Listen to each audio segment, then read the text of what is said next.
Sud Radio, le coup de cœur des libraires. Valérie Expert, Gérard Collard. Bonjour Gérard. Bonjour. Eh bien, beaucoup de livres encore cette semaine. Il y a pas mal de trucs. Il y a pas mal de choses. Parlez bien dans le micro. Oui, c'est le vous y micro ferez qui pas. bouge Voilà, puis je commence. Il est un peu haut pour vous, vous êtes un peu bas. Voilà.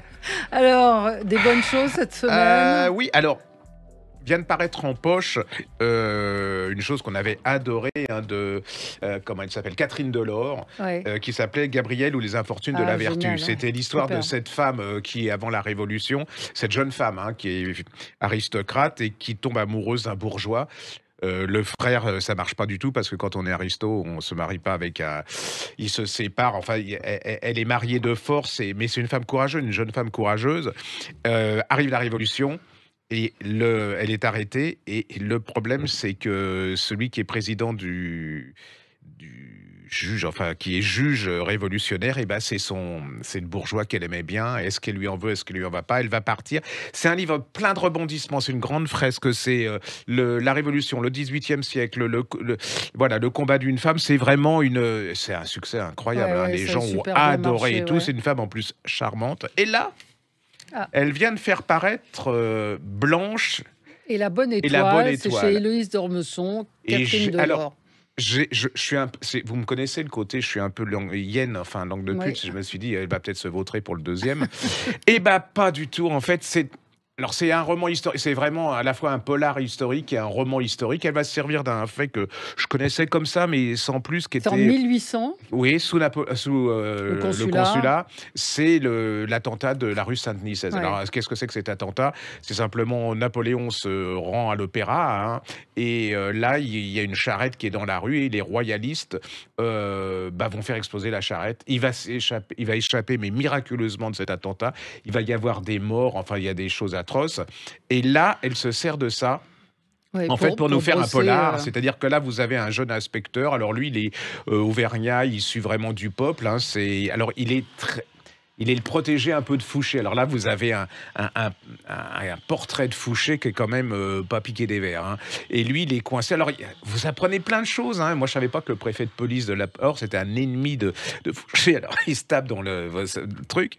Et il faut absolument qu'on découvre qui a fait cet attentat. Alors, il y en a qui pensent que c'est des jacobins, enfin des républicains, et lui, Fouché, pense que c'est des royalistes. Et il est entre-temps tombée amoureuse d'une femme absolument merveilleuse, riche, Madame Couder. Alors là, je vous dis pas, c'est machiavélique, parce que son mari, vous allez apprendre qui est son mari. Et alors elle, le suspense, c'est est-ce qu'elle fait partie des conspirateurs ou est-ce que voilà. Et alors c'est un portrait en même temps de Napoléon, enfin de l'époque napoléonienne, parce que vous voyez la pauvreté confrontée à la richesse, mais vraiment la pauvreté, les enfants, la condition des enfants. Et puis c'est un suspense mais d'enfer. Moi vous êtes dedans, vous voyez le méchant. Alors Fouché, mais il a presque l'air gentil à côté du préfet de police.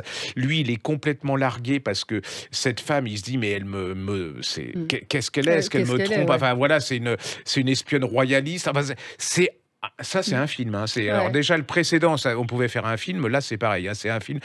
Je me suis fait avoir. Alors, si vous aimez l'histoire, c'est pour vous. Si vous aimez le polar, c'est pour vous. Si vous aimez les bons écrivains, c'est pour vous. Et si vous n'aimez pas l'histoire, c'est quand même pour vous. Il y a de l'amour. Il y a tout. Vous pouvez pas. Une description de l'époque, apparemment, complètement. Des salons, elle est douée. Et puis, on sent qu'elle s'est documentée et tout. Puis elle a surtout, parce que j'adore, c'est-à-dire c'est une raconteuse d'histoire. C'est-à-dire que, en plus, son style est au service de l'histoire. Et vous ne lâchez pas. Alors, franchement, là, ça va être la fête des mères. Vous posez pas de questions. Vous prenez le premier en poche, en petit gélu, plus celui-là. Vous allez faire un cadeau. Elles vont mourir de plaisir à cause de vous. Et vous achetez le poche, Gabrielle, les infortunes de la les vertu. Les deux. Vous faites un petit paquet cadeau. C'est vraiment. C'est vraiment le plaisir de la lecture. J'ai adoré, franchement. Moi, je vous rappelle le livre dont je vous ai parlé la semaine dernière. Emma Klein, c'est l'auteur. S'appelle L'invité à la table ronde. Il faut que vous le lisiez. parce qu'elle me tanne, hein, je vous le dis oui, tout de suite. Non, j'ai dit à Gérard, il faut le lire. Ça fait longtemps que j'ai pas eu un coup de cœur comme ça. Enfin, si, j'en ai eu comme vous. Oui, comme ça, mais celui-là, puis en plus, il reste, c'est-à-dire l'histoire de cette... parce que ça se passe chez les riches, il se passe rien vraiment. C'est cette nana qui a 22 ans, qui survit, qui est virée de chez son mec qui est très riche. Il y a une histoire un peu compliquée qui l'attend à New York. Elle veut pas repartir à New York. Et pendant une semaine, elle va se faire inviter un petit peu partout. Et elle est aussi à l'aise avec le barman d'un club de riches qu'avec voilà. Et vous êtes sur le fil. C'est vraiment un livre qui vous prend. On va y aller. Allez-y. Alors, ça s'appelle L'invité de Emma Klein et c'est chez La Table Ronde. Juste L'homme de Tripoli, mémoire d'agent secret. Le récit inédit d'un chef de poste de la DGSE. Alors, il a eu des missions un petit peu partout dans le monde. Et puis, entre 2009 et 2012, il est à Tripoli et il raconte la chute de Kadhafi de l'intérieur. Et là, c'est vraiment les coulisses de la chute de Kadhafi. Et c'est presque un polar. Lui, il raconte comment, à la DGSE, on lui demande de retourner les membres du gouvernement de Kadhafi. Il réussit avec le ministre de l'Intérieur. Et comment la DGSE a prévenu aussi des conséquences, parce qu'on voit dans son livre l'influence du Qatar, des Émirats, l'influence d'une frange extrême de l'islam. Et évidemment les conséquences qui étaient prévisibles et que personne n'a voulu entendre. C'est de la géopolitique, effectivement. Et on comprend évidemment les intérêts des uns et des autres et les conséquences terribles et désastreuses. Et puis la grande responsabilité des gouvernements de l'époque de ne pas avoir vu ce qui allait se passer, le chaos.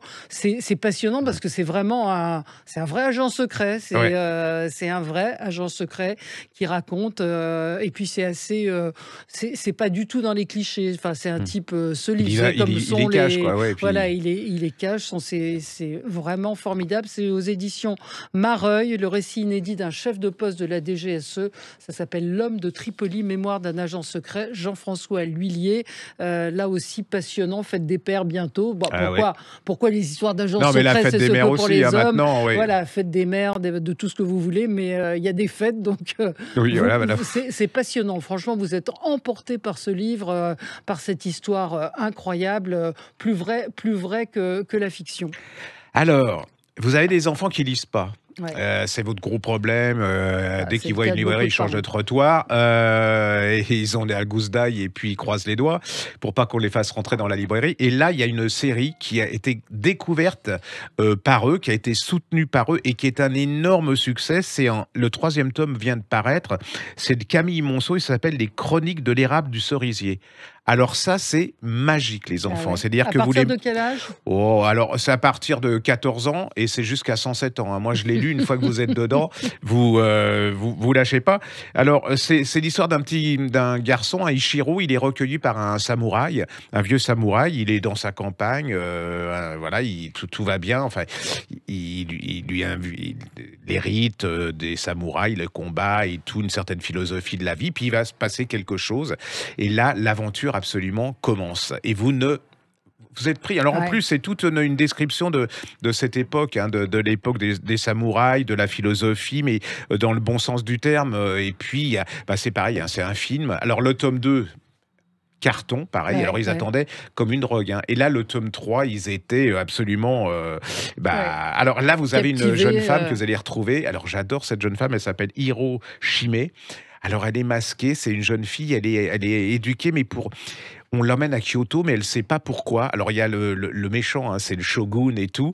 C'est Alexandre Dumas. Enfin, c'est les trois mousquetaires. C'est les trois mousquetaires version japonaise, mais réactualisée 21e siècle. Moi, je suis complètement tombé dans le truc et je l'ai pas lâché. Alors, redites le titre. Ça s'appelle Les Chroniques de l'érable du cerisier et c'est de Camille Monceau. Camille Monceau. Et c'est chez qui? Je ne sais plus. Bon, voilà. On vous le mettra, il y aura la couverture et tout. Voilà, donc ça, vous c'est 3 tomes, vous allez chez tous les libraires. À partir de 14 ans. 13-14 ans jusqu'à 107 ans, parce que c'est vraiment tellement bien fait, puis elle écrit en plus très très bien. Alors, Protocole Miracle, Raphaël Alix, c'est aux éditions Les Avrils. Alors, Raphaël Alix, l'auteur, il est psychanalyste, et alors c'est un livre drôlissime, cruel, sur le développement personnel. C'est-à-dire qu'il a poussé au bout vous savez que c'est très en vogue, vous le savez vous-même, tous ces livres de développement personnel, de coach qui vous disent comment refaire votre vie. Puis là, vous avez un loser ou un type, il est vendeur de voitures, il se trouve terne, il voit les autres, il se dit pourquoi je suis pas heureux. Et puis il tombe sur Bruno Rodier, qui lui est coach. Et alors, il lui dit, je vais transformer votre vie. Sauf qu'évidemment, c'est pas exactement ce qu'il imaginait. Je vous en dis pas plus, mais c'est très fin, c'est très lucide, c'est très drôle, c'est très cruel. Si tout ce qui est développement personnel vous agace, je vous le conseille. Ça s'appelle Protocole Miracle, Raphaël Alix. C'est aux éditions Les Avrils. Oui, je le note. Oui, non, lisez-le, ça va vous Surtout plaire. Surtout que les coachs, j'en peux plus. Voilà, les coachs. C'est les livres de déveloveppement personnel, d'être persuadé que tout va être mieux. Je ne sais pas si vous avez remarqué, quand quelqu'un se fait virer de quelque part de son job ou je ne sais pas quoi, vous lui demandez qu'est-ce que vous faites? Coach. Alors, coach, n'importe quoi. C'est insupportable. Bon, donc lisez-le, ça va vous plaire. Ça va me faire du bien. Oui. On avait défendu ici, alors c'est un livre on fait de poche, parce que les gens, en ce moment, c'est un peu compliqué. Et puis, il n'y a pas de raison. On avait défendu ce livre qui est d'Alexandra de Broca, qui s'appelait Un rhinocéros à Versailles. Absolument. On avait adoré. C'était un livre de détente, mais hyper bien fait, qui tient d'une histoire vraie. En fait, on est à Versailles, sous Louis XVI, et c'est une jeune femme, elle est la fille de celui qui s'occupe de la ménagerie de Versailles. Alors là, déjà, vous découvrez, c'est incroyable pour eux, une girafe, un rhinocéros. Et elle a une vision différente des gens, parce que les nobles et tout ça, pour eux, c'est des animaux, c'est des curiosités. Mais et elle aime le rhinocéros, elle veut qu'ils viennent vivre chez elle. Voilà, et en plus, elle veut les sauver, elle les aime et tout. Et sur ça se greffe, elle tombe en amitié, comme on dit au Québec, avec le dauphin, mais ce dauphin qui va mourir, parce que je crois qu'il était atteint de tuberculose. Et elle va être la seule personne qui va lui faire du bien, quoi. Donc, et alors, il y a la jalousie, et va arriver la révolution. Qu'est-ce que vont devenir ces animaux? Alors, pour les révolutionnaires, la ménagerie, ils en ont absolument... Voilà, absolument, exactement. En plus, c'est la description de cette période entre les deux, c'est-à-dire entre la Révolution et la royauté, la fin de la royauté. C'est tendre, c'est passionnant, c'est historique parce qu'on apprend plein de choses, c'est bien écrit et vous passez un excellent moment. Alors, je sais qu'il y a des critiques qui ont dit « Oh, moi je trouve que c'est vraiment une petite merveille. » Vous laissez là aussi, Alexandra de Broca, elle raconte les histoires mais comme il faut tout lire. Elle a écrit, mais vraiment. Et là, vous êtes emporté dans une histoire géniale. Bon, j'ai encore 2 autres poches. C'est pas cher, ça vaut 7 €. Puis on rappelle qu'il y aura des rencontres à Saint-Maur les 16 et 17. Le 17 et le 18, on a plus de 73 personnes, auteurs. On se retrouve dans un petit instant sur Sud Radio. Sud Radio, le coup de cœur des libraires. Valérie Expert, Gérard Collard. Oui, je vous avais dit 2 poches. On est alléché là, Jackie Durand, plus on est fou, plus on s'aime. Vous l'avez vous aussi. Il vient de paraître en poche. Là aussi, c'est, comme diraient les gens de télé-réalité, que du bonheur. C'est léger, c'est joyeux, c'est gourmand. Jackie Durand, il écrit dans Libération, il avait publié Recettes de vie qu'on avait aimé. Et là, c'est 2 personnages qui n'ont rien à voir en commun. Un avocat, un braqueur. Il trouve un bébé sur une aire d'autoroute. Il le garde. Il décide de le garder. Et là, à partir de là, c'est une aventure. C'est un hymne à l'amitié. Oui. Très, très beau. À l'humanité. Et puis j'aimais bien le principe de cet architecte qui se tire, qui se retrouve dans la campagne, et l'autre. Et puis il y a beaucoup, vraiment de l'amitié, de la générosité, parce qu'on voit qu'ils se regroupent, ils vont manger. Ils vont retrouver des choses communes, malgré leur milieu différent, sur des. Voilà. Et puis il y a des valeurs comme le partage, la gourmandise, parce que la gourmandise, c'est une vraie valeur. Quand on n'est plus gourmand, c'est que là, c'est mal barré. Donc ceux qui mangent pas, ou ceux qui mangent que de l'herbe, c'est pas terrible. Donc voilà. Mais il y a un petit peu de suspense. suspense. Ah, il y a du suspense parce que voilà, il y a, ouais. il y a, et c'est il y a quelque chose qui s'est passé dans le passé, voilà. c'est le cas de le dire, et qui va ressurgir. voilà, qui va ressurgir. Et c'est un vrai raconteur d'histoire. Alors, plus on est de fous, plus on s'aime. Le titre est génial. Jackie Durand, c'est chez Folio. Et chez Pocket, il y avait Mobilette qui est apparu. Oui, Frédéric Ploussard, on avait beaucoup aimé ce livre-là.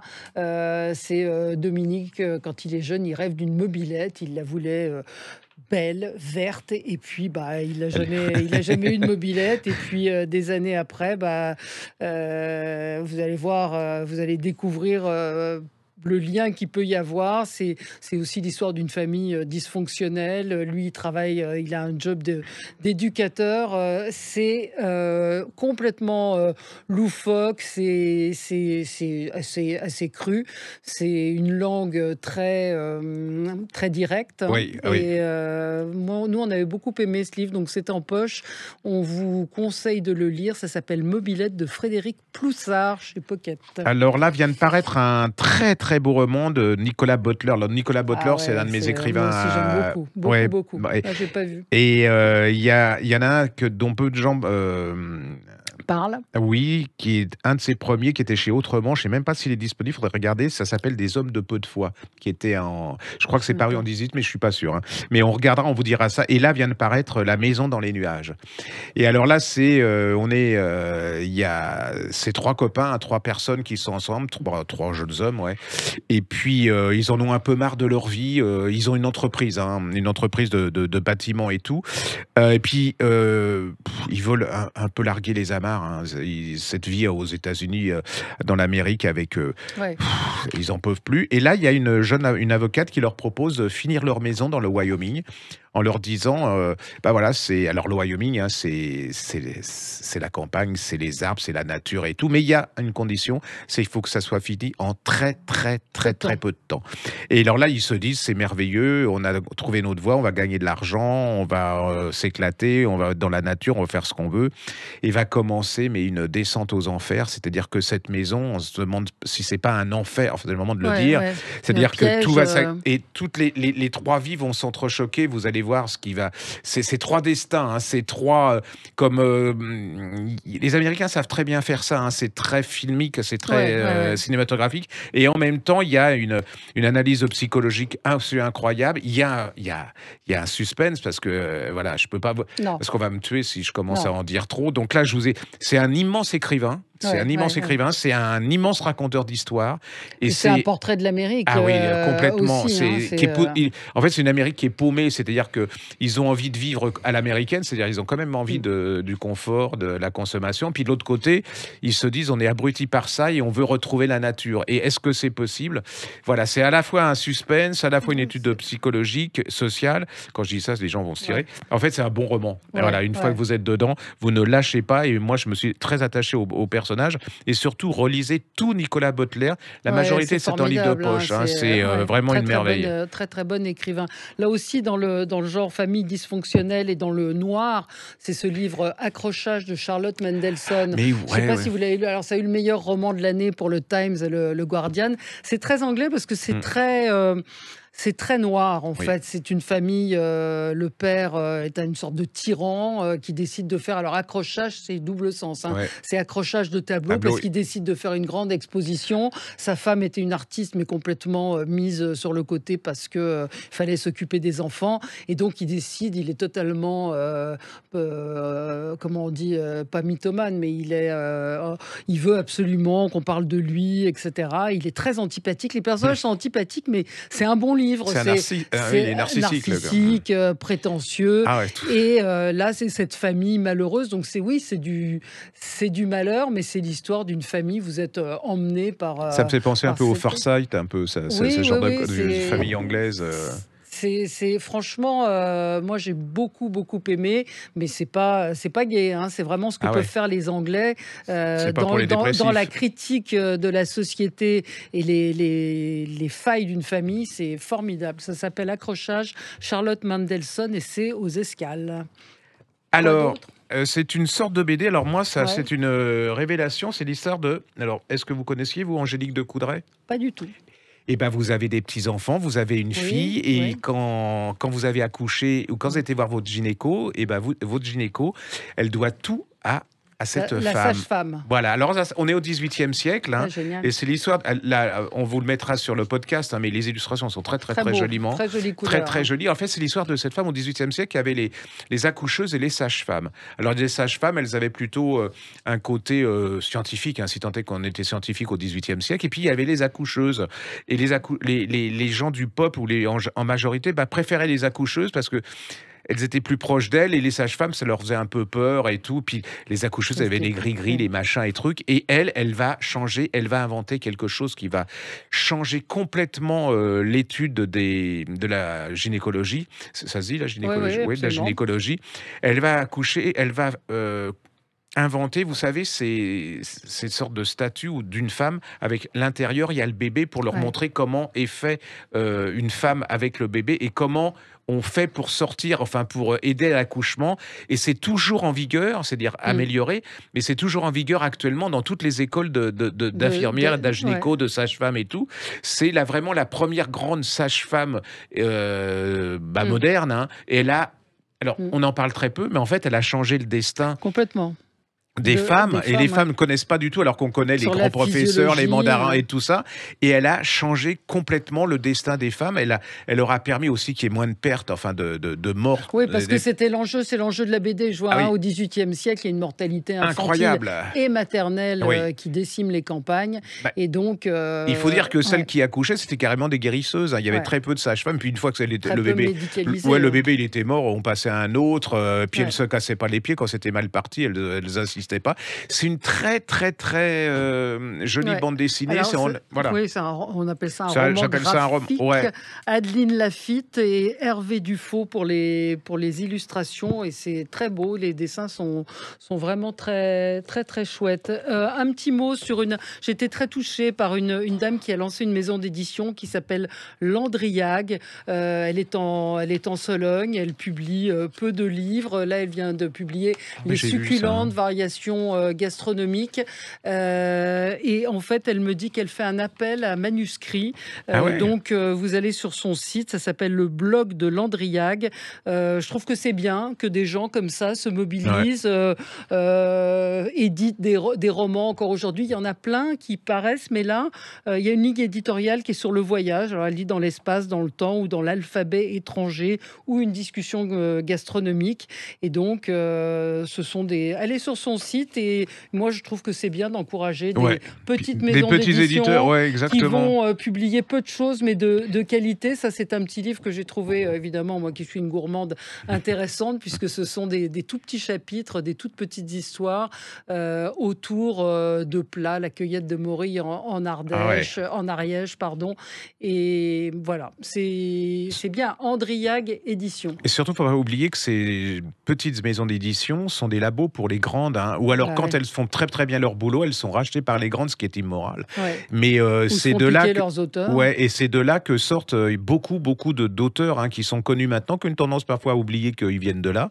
Et c'est vraiment des gens de qualité puis eux, ils ont du courage, hein, parce qu'en ce moment, se lancer éditrice, je vais vous dire, moi chapeau, je lui tire mon chapeau. Mais donc allez-y, puis si vous voulez lui envoyer des manuscrits et consulter le règlement, allez-y, le blog de Landriag. On le remettra sur le site. Absolument. Alors, on avait Lydie Zanini qui nous avait parlé, j'avais adoré, c'est de Marcasso Sabatini, qui est un polareux, un gars qui écrit des polars, qui est italien. Il avait fait K1 fut le premier chez Actes Sud. Vous vous souvenez, c'était l'histoire de ce tueur qui prend des petits tatouages sur ses victimes. Et c'est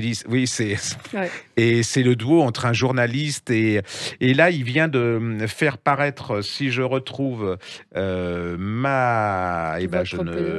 l'imposture des marronniers, voilà, chez Actes Sud.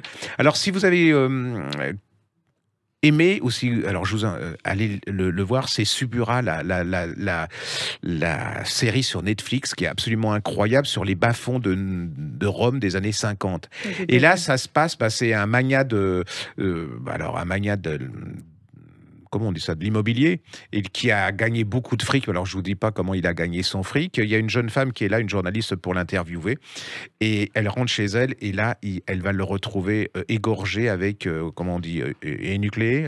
Il a plus d'yeux. Et va commencer une enquête. Elle va demander à un inspecteur, un de ses copains, de venir l'aider.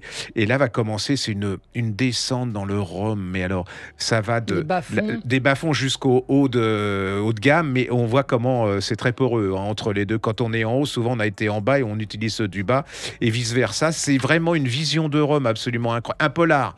Alors, 100 à l'heure, sans le côté, je vous laisse tomber le côté social, parce qu'il y en a qui vont s'en aller, mais c'est d'abord un polar absolument efficace, incroyable, avec cette ambiance de Rome. Dans le premier, c'était pareil, vous y êtes. C'est-à-dire que là, il y a des moments, dans le premier, il raconte quand il est à la terrasse d'un café en train de parler. Vous y êtes, quoi. Vous sentez le vent, le soleil. Et là, c'est pareil. Puis là, vous sentez toute la mafia, enfin, toute. C'est ça, les liens, c'est malsain. Les liaisons dangereuses. C'est absolument incroyable. Faut absolument découvrir cet auteur. Mariano Sabatini s'appelle l'auteur. Allez-y, c'est chez Actes Sud. Il y a déjà des poches qui sont parues de lui. Et là, le dernier. Alors, l'imposture des mariniers, c'est en livre poche. Enfin, Babel. Oui, c'est ça. C'est la formule poche de Actes Sud. Et l'autre, c'est le dernier. Il est Qu'un fut en premier. C'est en Actes Sud, grand format. Et ça s'appelle comment, le dernier? Qu'un fut le premier. Qu'un fut le premier chez Actes Sud. Très bien. Merci Gérard. C'est fini pour aujourd'hui. À la semaine prochaine. Sud Radio, le coup de cœur des libraires. Valérie Expert, Gérard Collard.